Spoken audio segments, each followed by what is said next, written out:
দরজা খুলতেই ওরা প্রায় ধাক্কা দিয়ে ঘরে ঢুকলো। পাশের ফ্ল্যাটের জাকির ভাই রাগে কাঁপতে কাঁপতে বললেন, আপনি মানুষ নাকি জানোয়ার? তিশা তখন প্রায় অচেতন, তাকে হসপিটালে ওরাই নিয়ে গেল। আমি বাড়িতেই ছিলাম।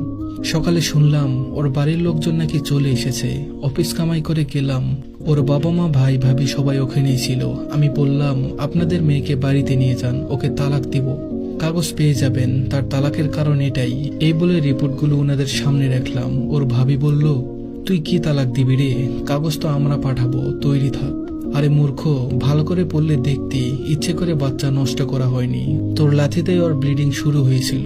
তুই তো চলে গেলি অফিসের ট্যুরে, আর আমি খবর পেয়ে হাসপাতালে নিয়ে গিয়েছিলাম। ভাবির মুখে এমন কথা শুনে আমার চোয়াল ঝুলে পড়ল।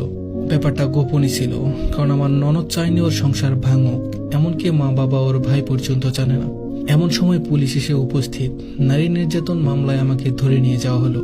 অনেক ধরাধরি, উকিল, টাকা পয়সা খরচ করে 8 মাস পর রেহাই পেলাম। ভাগ্যিস টাকার উপর দিয়ে গেছে, নয়তো 325 না কত যেন ধারা অনুযায়ী নাকি 7 বছর পর্যন্ত কারাদণ্ড হতো আমার। চাকরিটা নেই এটা বলা বাহুল্য।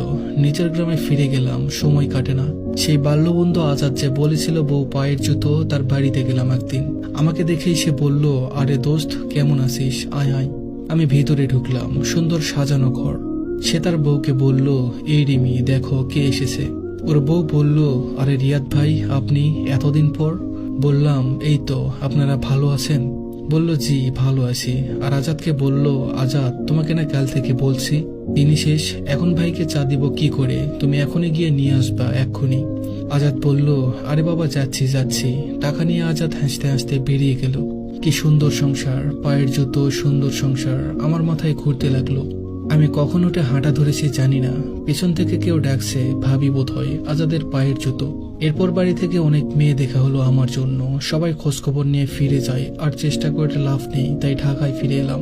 একটা দোকানে সেলসম্যানের চাকরি জুটলো কোনো মতে, তাও বহুদিন পর। দিন চলছিল কোনোভাবে। একদিন জ্যামে গাড়িতে বসে থাকা অবস্থায় তিশাকে দেখলাম।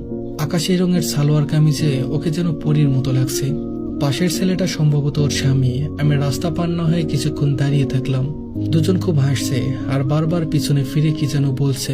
আমার দৃষ্টি গেল পিছনের সিটে। একটু এগিয়ে গেলাম। দুটি ফুটফুটে যমজ গোলাপ কলির মতো মেয়ে। মায়ের আদল পুরোটাই পেয়েছে। আহ, এই মেয়ে দুটো আমার হলেও হতে পারত।